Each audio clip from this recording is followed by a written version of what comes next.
मानसी राष्ट्रीय उद्यानाच्या पायथ्याशी असलेल्या चितळसर मानपाडा परिसरातील तब्बल 193 एकर जमिनीबाबत मोठा आणि ऐतिहासिक निकाल समोर आलाय। मुंबई उच्च न्यायालयाने राज्य सरकारचा दावा फेटाळून लावत ही जमीन खासगी कंपनीची असल्याचं स्पष्ट केलं आहे।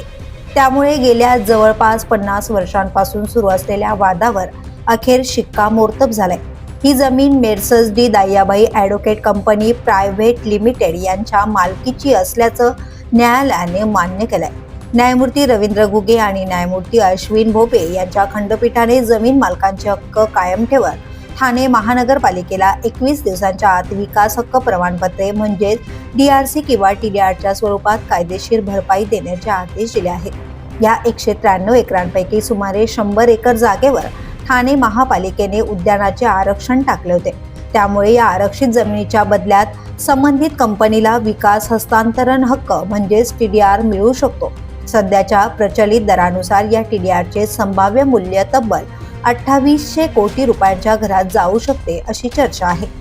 या प्रकरणाची पार्श्वभूमी ही तितकीच महत्त्वाची आहे। 1975 साली राज्य सरकारने 217 एकराहून अधिक जमीन वन उद्देशासाठी संपादित करण्याचा प्रस्ताव ठेवला होता।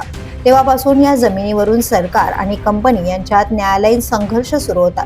दरम्यान ठाणे महापालिकेच्या विकास आराखड्यातील आरक्षणामुळे कंपनीने जुलै 2018 मध्ये TDRचा प्रस्ताव सादर केला।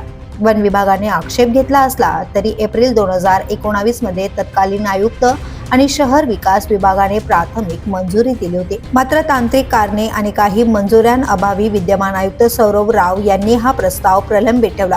अखेर कंपनीने उच्च न्यायालयात धाव घेतली आणि आता न्यायालयाच्या निकालामुळे कंपनीचा दावा मान्य झालाय। The police news bureau, Mumbai.